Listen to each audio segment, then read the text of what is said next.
Over the last 4 days, ADA has climbed over 23%. In this video, we're going to be jumping down into the technical analysis of ADA to see what's been going on most recently, what structures have emerged, and what our expectations should be for the next move on ADA. As I get into the video, if you find it useful and informative, smash the like button. I do appreciate that. If you're new to the channel, go ahead and subscribe. Tapping the bell, selecting all the notifications, you will stay up to date with everything that we do here at Cheeky Crypto. If you haven't joined us in Discord, guys, you are missing a trick. Check it out, linked in the description down below. It's a fantastic community talking crypto 24/7. It's completely free, and I don't think you'll be disappointed by what you find down there. And if you're looking for more from the crypto space, why not check out the Patreon services or the YouTube membership services linked in the description below or the join button down below. We offer a lot more for our members, so why not check that out if those things are of interest to you. And just before we get into this video and talking about the technical analysis, it's probably worth noting that we do actually support Bybit, and we have an affiliate link with Bybit in the description down below. We have a fantastic offer available for any new signups with BitGet. You'll find all the details in the link in the description down below. But we're also running weekly trading competitions down in the Discord server for anyone who has signed up with our BitGet link. The rewards or the kind of prizes for that competition can be found down in Discord. More details to be found down there. Essentially, it's a reoccurring every week competition, so why not check it out? Linked in the description below. Let's actually make a start with this though. Cardano paired up with USDT on the hourly chart to start with here. Binance is the data source. Now, we're going to be taking a look at a couple of things. We've got Elliott Wave Theory on one chart, and we've got another chart here for smart money concepts. Two things combined though actually end up with a little bit more power behind them, in my humble opinion. So let's start things off by taking a look at Elliott Wave Theory. Now, taking a look at this, we kind of plotted this move to the downside. We see this completed. We see the reversal to the upside here as well. Okay, this move to the upside did create an invalidation over a bigger 5-wave structure. So the big concerns that we were having essentially were this move being to the downside here, looking at this maybe as some kind of wave 3, then looking for a wave 4 to come down into a final 5th wave, right? Alternatively, we had a wave 1, wave 2, wave 3, and all of this also got invalidated by that cross up here, so 4 and 5, right? So all that is put to bed. Instead, what we end up with is a 3-wave corrective pattern here, okay? And this basically becomes a simple 3-wave structure here, followed by a 3-wave zigzag pattern right in here. It's probably the easiest way of looking at it. I know I've got this labeled up slightly differently, so I'll go ahead and take this one off for now. Actually, I can leave that one in there. I still think it's either a zigzag or a 3-3-5 diagonal into a 5-wave structure. It doesn't really matter, because essentially if I go ahead and clear all this out, everything now has been confirmed as just corrective. So all we've gone and done here essentially is do something to this effect, and we have that kind of move, okay? We want to do some sense checks on there. We might have to adjust a couple of things, but for the most part, we know that this is corrective because this move up here has crossed these key levels, okay? Whether we're looking down here or at this low, it doesn't really matter. We know it's corrective, okay? So we can kind of put that to bed and say that part of this pattern is done. And we are still technically within this B wave though, so we are still in danger territory. We can't think that we're done and dusted here just yet. Now, we've seen Bitcoin surging to the upside. I think people are looking at Bitcoin as maybe a safe haven in the US in comparison to the banks right now, so we can see things going on there. We also see a lot going on with Bitcoin in terms of Binance and the BUSD kind of stuff and all that kind of stuff. For ADA, you don't have those kind of things, and instead you can take a look at this and say, okay, we haven't really pushed up into those heights that maybe Bitcoin had done. For example, this supply range up here, we haven't re-entered into it. In fact, I can remove that one. We can just keep the one area, 41 to 43, right? We tapped into this range and we got rejected from it. So ultimately, we are either starting this B-wave move, which does look like the most likely scenario at this point, and we're looking to still come down into those lows, 19 to 22 cent, right? Potentially even lower, depending on how things kind of play out. So all this move to the upside needs to be analyzed. Is this move to the upside corrective, or is this move to the upside a change in direction? Now, from a smart money concepts point of view, we can see that we have change of characterization. This essentially means that we're now changing from bearish to potentially bullish, okay, and that's a good sign. However, we have to consider a few additional things. Back to Elliott Wave Theory here, we can acknowledge that we have some stochastic RSIs that are not giving us that kind of bullish tell, at least not right now.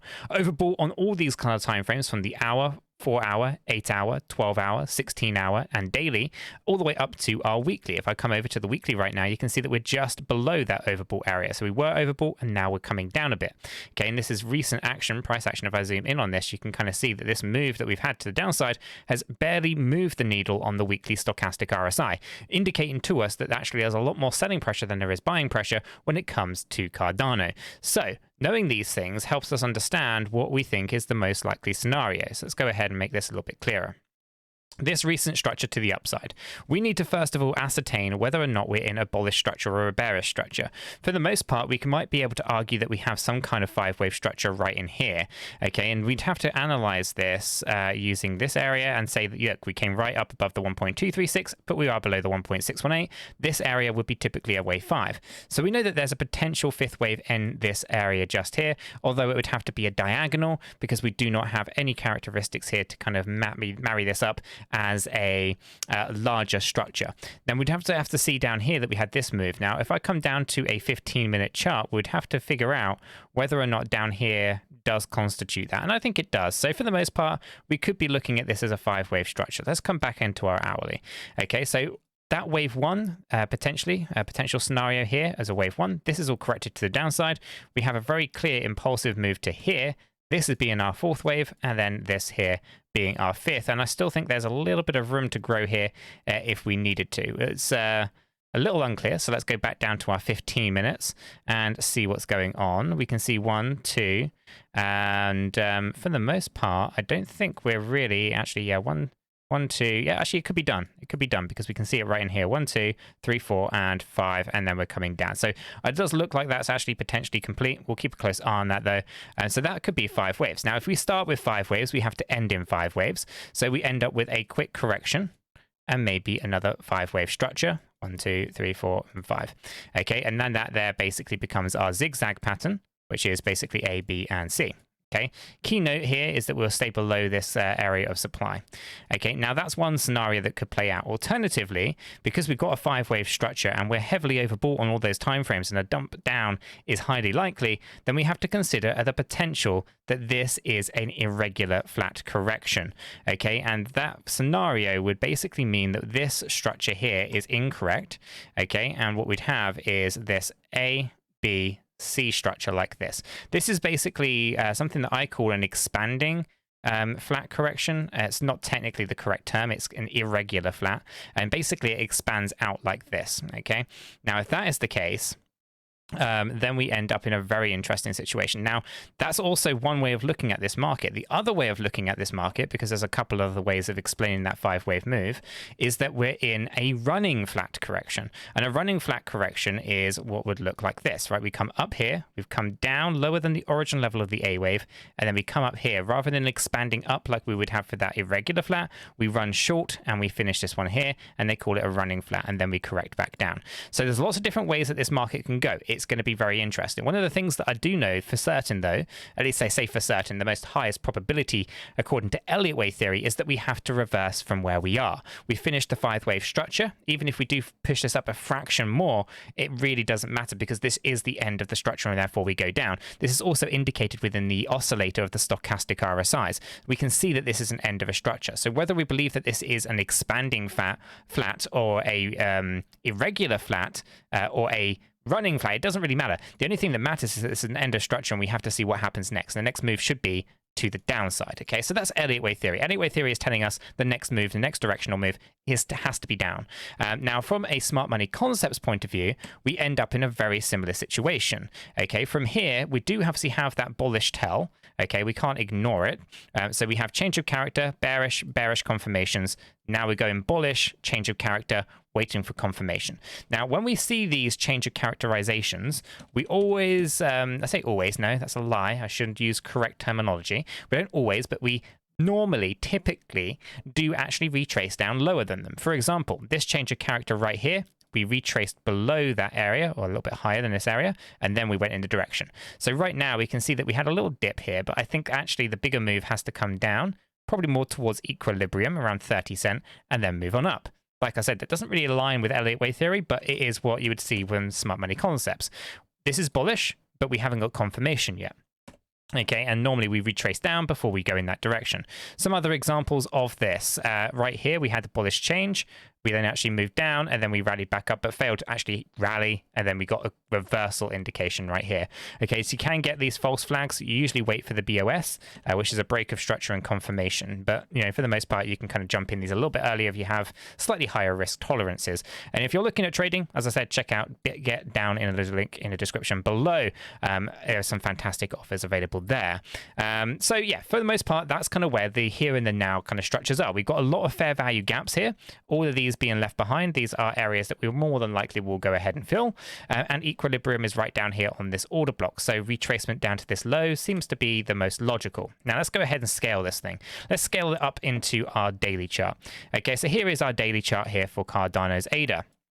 Now we have this low point down here at 23 cents. It's a fantastic low, but we do still think that there's room and potential to the downside. None of this move to the upside can really be considered impulsive or trend because we do not really have the wave counts that support it. We've been through that a couple of times. We do see that this move to the downside here is very similar to the move to the upside. So if this was impulsive and trend, then we have to consider this also as impulsive and trend. But that's only if you're looking at it through a very specific type of lens.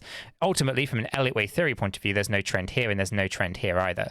Okay, instead, we know that this is all corrective. Now, on a bigger scale, specifically on this daily chart, we are still in a bearish state of play. Okay, we can see that we had, if I scale this just down a fraction here, we had our change of character. This was drawn up in February of 2022.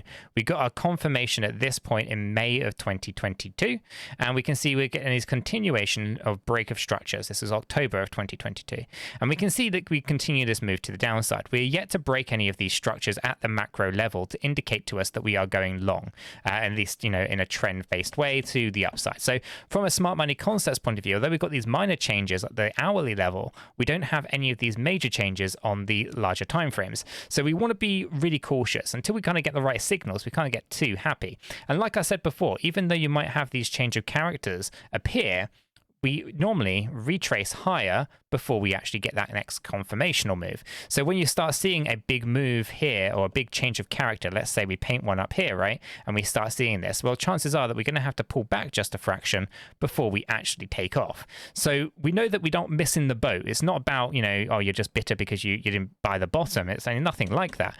Essentially, this is about being strategically placed, ready to make your moves when the data actually suggests move is a good idea. And I think actually we want to be a little bit cautious here, specifically with those stochastic RSIs being so heavily overbought. It doesn't make a lot of sense for us to be too kind of, you know, I guess, bullish right now, or kind of fear that we're going to miss out on something, when actually the reality of the situation is that we aren't really missing out on anything, because we will be retracing back to these lows. The only differences are we might actually be in a better position from a data point of view to support that narrative that we're in a bullish market.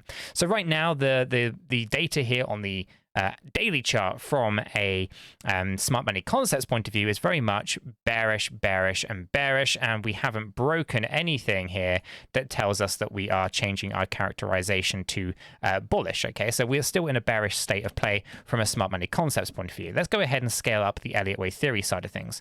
Now from here we have a very similar situation.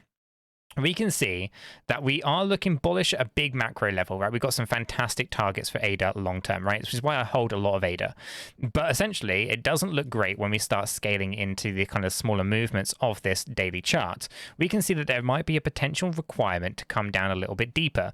Ultimately, we need to push up higher than 44 cents. Pushing higher than 44 cents does actually mean that our lows are within this current structure and we don't have to worry about it anymore. However, failure to do so basically does essentially mean that we end up with this scenario where we have to revisit these lows, potentially come down just a fraction further towards 19 to 22 cents, potentially a fraction more than that if it really wanted to bleed out. I'm not seeing that as a requirement, but it's something that we should acknowledge.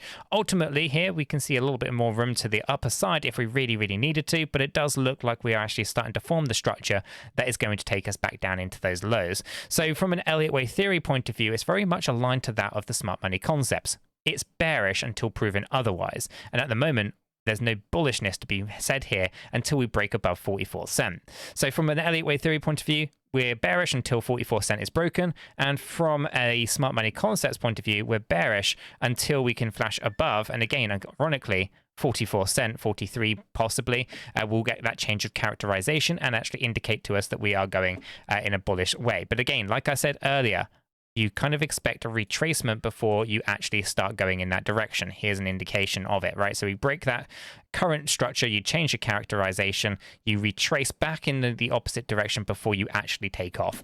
So I will leave the video right there. It's a brief kind of way of understanding the market structure and where it's currently sat. Let me know what your thoughts are in the description and comment section down below. Really interested to get your thoughts and opinions on that. Don't forget to join us down in Discord. And if you are a trader, why not check out the fantastic offers available on BitGear and join our weekly competition down in our Discord server. Guys, until the next one, have a fantastic day.